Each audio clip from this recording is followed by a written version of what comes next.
Good evening. Welcome to California Today. I'm Ling Zhang. Here is a preview of some of today's stories.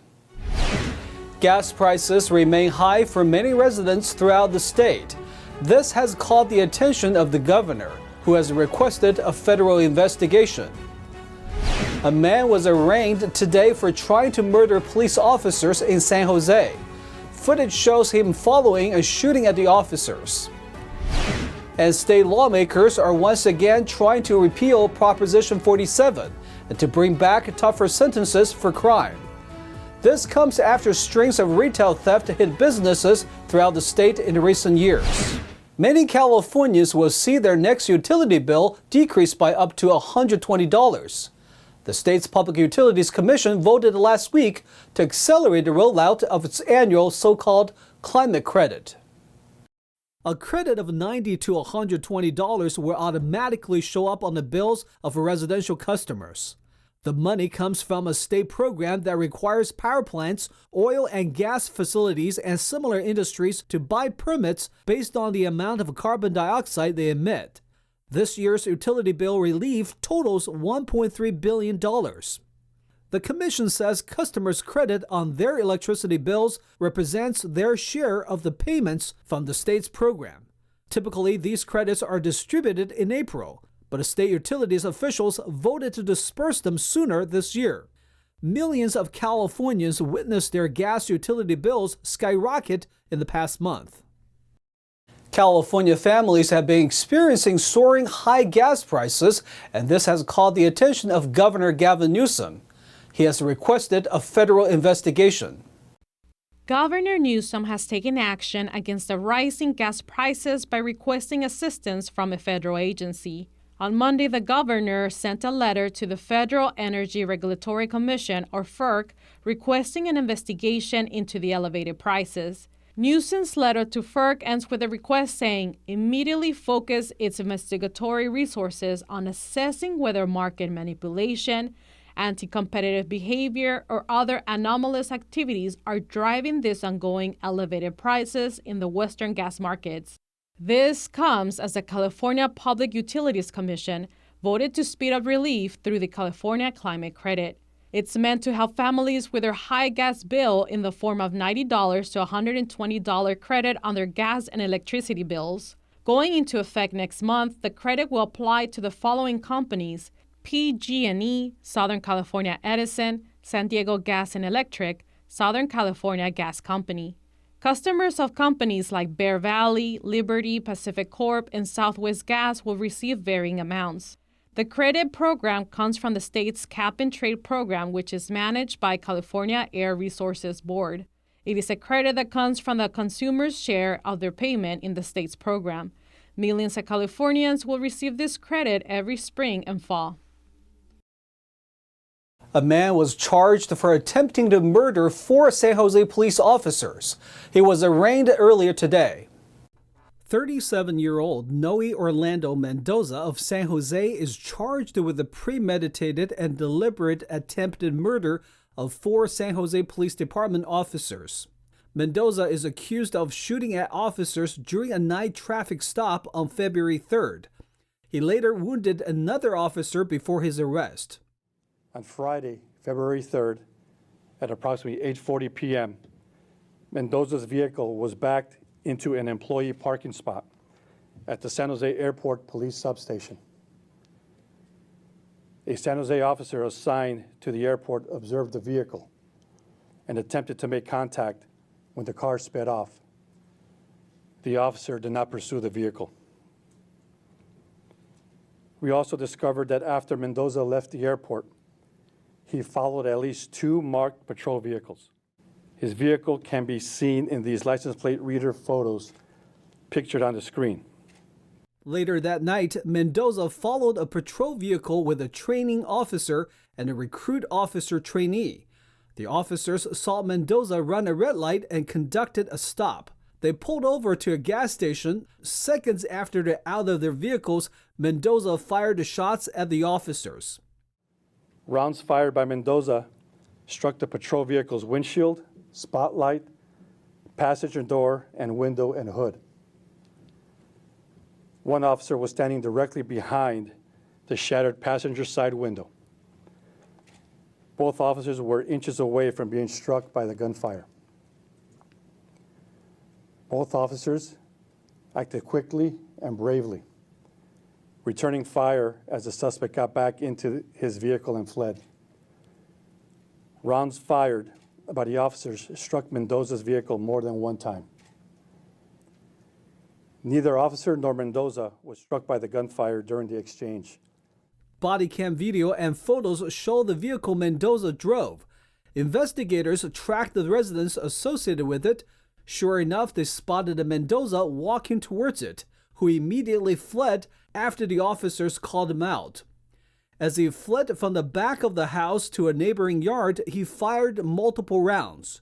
2 shots struck an officer, but they did not return fire. An officer applied a tourniquet and evacuated from the yard. The struck officer was taken to a local hospital. He's released and recovering at home. A meticulous investigation is being conducted to understand everything we can about these attacks on our officers. Mendoza did repeatedly ask while he was in custody if he killed any officers. Mendoza's handgun was a privately made firearm or ghost gun. He is prohibited from possessing any firearm due to his prior felony convictions. Mendoza is a San Jose resident. He has used many different names in the past. He also has an arrest history in Arizona and Oregon. In an attempt to tackle the state's rising crime rates, a California Republican proposed a bill to repeal Proposition 47. This comes as the proposition has faced the criticism in recent years, following the state's spike in retail theft. California Assemblyman Juan Alanis hopes to tackle the state's rising crime rates by repealing Proposition 47. It is imperative that we return to serious penalties for those who commit violent crimes. Criminal acts must have real consequences, especially criminals who prey upon vulnerable, law-abiding public. Proposition 47 is a failed experiment which has only catered to criminals here in California. Alanis proposed Assembly Bill 335. If approved, it would roll back the statutes of Proposition 47, with the exception of the reduced penalty for possessing concentrated cannabis. Prop 47 was passed by voters in 2014, with nearly 60% of the vote. It raised the felony threshold for retail theft from $400 to $950, limited jail time for misdemeanors to a maximum of 6 months, and reduced some drug-related crimes to misdemeanors.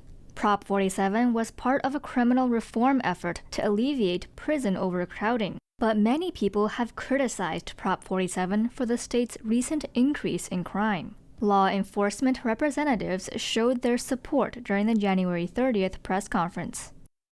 We know we must restore pre-Prop 47 felonies. We must increase penalties for transporting fentanyl. We have to be transparent with our early prisoner release data. And we've got to restore the 20 to life enhancement for those who use a firearm in the course of committing a violent felony, which Assemblyman Asali just discussed. But this is not the first time lawmakers have tried repealing or changing Prop 47. Last year, Assemblymember Rudy Salas had bills to help reform Proposition 47 and other these same reforms that we're talking about. We've seen Democrats actually introduce bills that didn't get out of Public Safety Committee. That's frustrating. So I am optimistic that we have support on the other side of the aisle. In addition to former Democratic Assemblyman Rudy Salas's AB 1603, Assemblyman Jim Cooper also introduced AB 2718 last year. The bill failed to amend Prop 47 after being voted down 5 times in the Public Safety Committee. Similarly, Republican Assemblyman James Gallagher and Jim Patterson and former Assemblyman turned Congressman Kevin Kiley introduced AB 1599 in an attempt but ultimately failed to repeal Prop 47. This year, Alanis' newly proposed AB 335 is expected to be heard in committee for the first time on March 12th. Speaking of Prop 47 and theft, the Los Angeles Police Department arrested a man who has stolen 2 French Bulldogs from a pregnant woman. The police offered tips to pet owners to avoid becoming a victim of animal thefts. According to the Los Angeles Police Department, 27-year-old Samiso Lewis of Las Vegas was accused of stealing the dogs from a pregnant woman in Studio City, Los Angeles. The woman was walking her dogs in the morning on December 9th. The suspect pointed a gun at her and took the animals. A witness overheard Lewis talking about the dogs and was able to provide investigators with a description. Lewis was arrested January 28th in Glendale and was subsequently charged with robbery. French Bulldogs have become a common target of thieves due to their value. Given the recent theft, detectives from the LAPD's North Hollywood division offered a series of safety tips for pet owners. The tips include stay visible in public settings with significant light while walking your dog. Utilize dog chips with GPS for your dogs. Don't leave dogs unattended in public. Install security cameras around your residence to monitor your pets and intruders. And keep current photos of your dog. Battery fire forces a United Airlines flight to return to San Diego after takeoff. The incident left 4 people with smoke-related injuries. The Federal Aviation Administration, or FAA, reported that a United Airlines flight from San Diego to New Jersey was forced to return to the San Diego International Airport on Tuesday after takeoff. This was due to a laptop battery pack catching fire in the cabin. According to the San Diego Fire Rescue Department, the flight crew was able to prevent the blaze from spreading by putting the burning electronic device into a fire-safe bag. 4 people were taken to a hospital and treated for smoke inhalation. FAA personnel say they will investigate the mishap. We're going to take a short break, but here's a look at what we got for you when we come back. Zoom plans to lay off workers, and the CEO is also cutting back his own salary. It's the latest to join a growing list of companies that are scaling back amid economic downturns. A Southern California school district pulled its digital library app for children after an inappropriate book was found on it. The app has been restored following a review to resolve a glitch in the system. And Los Angeles tenants are receiving a rent grace period for those who are behind on rent. This comes after the city's state of emergency policies during the pandemic ended. That and more on California Today.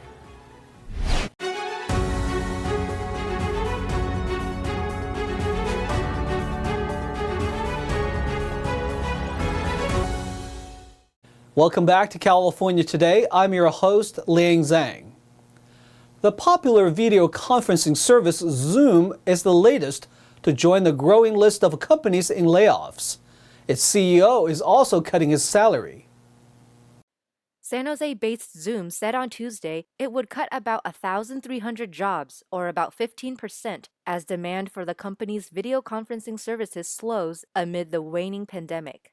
The company's shares, which fell 63% last year, closed up 9.9% on the news, but were down marginally in extended trading. In a statement, Zoom CEO Eric Yuan said he would take a pay cut of 98% for the coming fiscal year and forgo his bonus.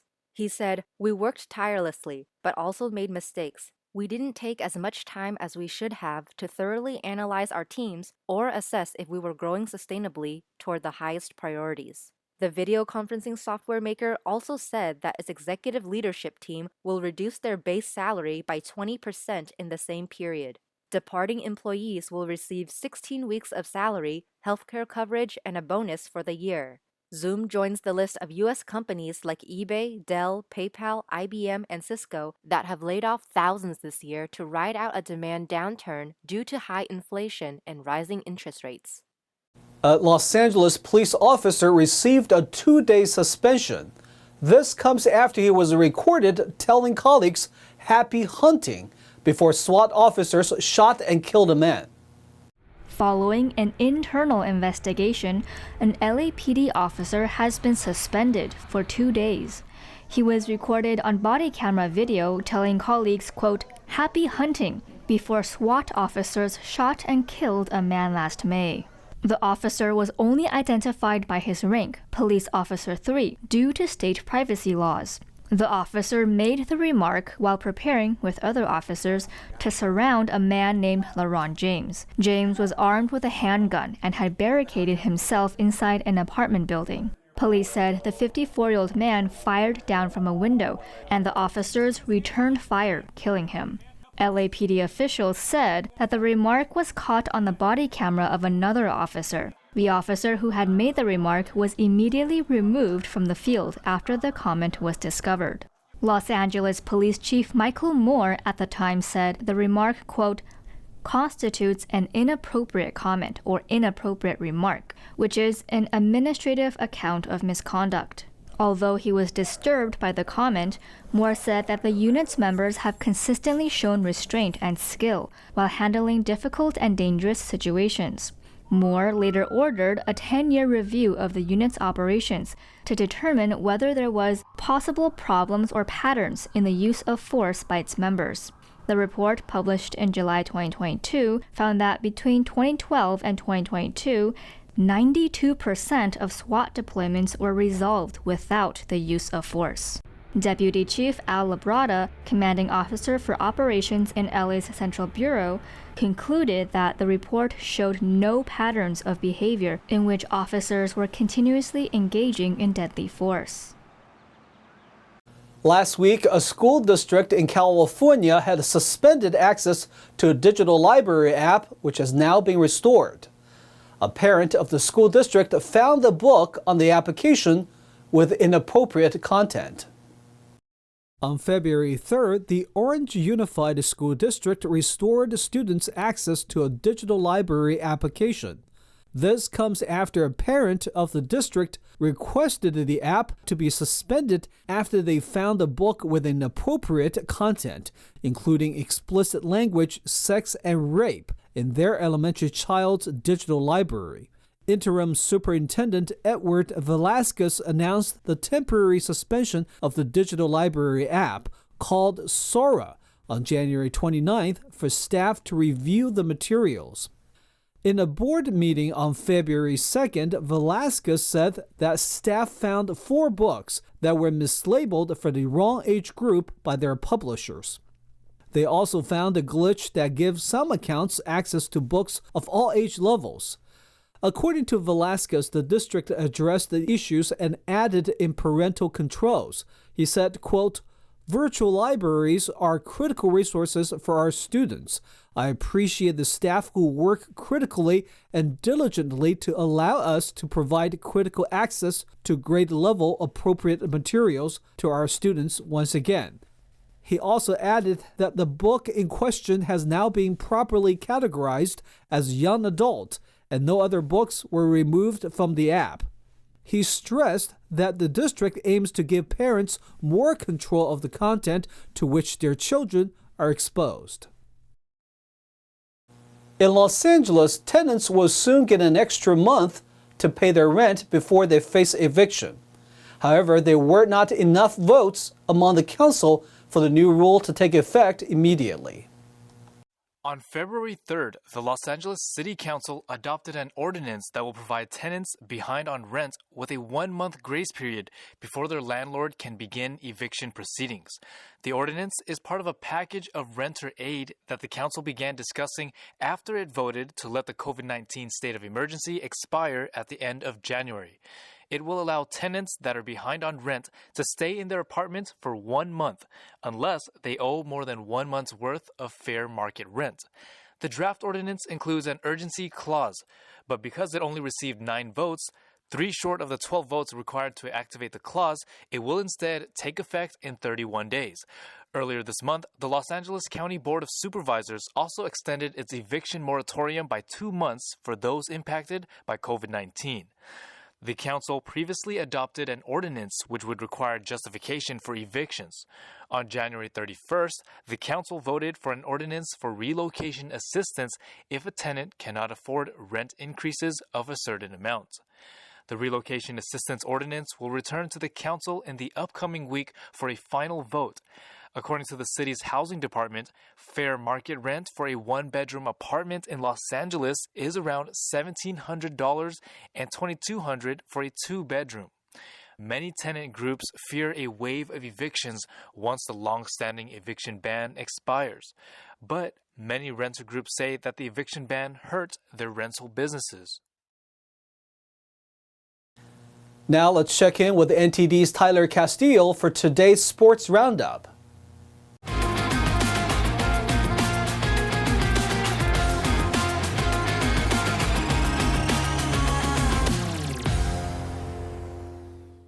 Welcome everyone, I'm Tyler Castillo and I'm taking you through the California Today Sports Roundup. Los Angeles Lakers forward LeBron James surpassed Kareem Abdul-Jabbar to become the NBA's all-time leading scorer on Tuesday, setting the new mark with a fadeaway jump shot late in the third quarter of a home game against the Oklahoma City Thunder. King James, who entered the game needing 36 points to break Abdul-Jabbar's record of 38,387, sent the sold-out crowd into a frenzy with the ball splashed through the net, raising his arms in triumph as his teammates embraced him. Lakers great Abdul-Jabbar, who took the title from Wilt Chamberlain with his signature skyhook in 1984, sat courtside at Tuesday's game and stood to applaud James after the record was broken. Play was stopped to recognize the achievement and to let James address the crowd. Tributes from his family, US President Joe Biden, and students from his I Promise school were played inside the arena. Despite James' historic night, the Lakers fell 133-130 to the Thunder and now 25-30 on the season. Timo Meyer scored on a feed from Erik Karlsson in overtime as the San Jose Sharks rallied past Tampa Bay on Tuesday night, snapping the Lightning's franchise record 12-game home winning streak. The Sharks controlled play for most of the 3-on-3 session, and Karlsson helped the visitors post their second straight win with a slick diagonal pass that Meyer easily netted at 2:19 in overtime. Meyer finished with 2 goals and 1 assist, while Karlsson notched a goal and 2 assists. Jonah Gajovic also tallied for San Jose, which won for just the second time in its past 10 matchups against the Lightning. Braden Point scored twice in Tampa Bay's 3-goal first period, and Ross Colton also tallied. Nikita Kucherov had 2 assists, and Brian Elliott made 18 saves. The Lightning lost for the first time in 6 overtime decisions.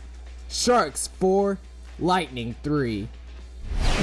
Frank Vatrano scored 2:15 into overtime to lift visiting Anaheim over Chicago. Vatrano scored with a backhand off a feed from Isaac Lundstrom to end Anaheim's 8-game losing streak against the Blackhawks. Brett Leeson and Jason Megna each had a goal and an assist, and Anthony Stolarz made 27 saves for the Ducks, who are 4-0-1 in their past 5 games. Jason Dickinson had a goal and an assist. Seth Jones also scored, and Peter Mrazek made 23 saves for the Blackhawks, who have dropped 4 of 5. Ducks 3, Blackhawks 2. And thank you for tuning in for the Sports Roundup for today. That's all we've got for you tonight. We'd like you to join us again on California Today every weekday at 8:30 p.m. Make sure to check out our broadcasts on our California Today webpage. You can find it at ntd.com/California-Today. You can also find all of our top latest clips there, ready to share with friends and family. Send us a message on Twitter, Facebook, or Instagram, or through our email, california.today@ntd.com. I'm Liang Zhang. Have a wonderful evening.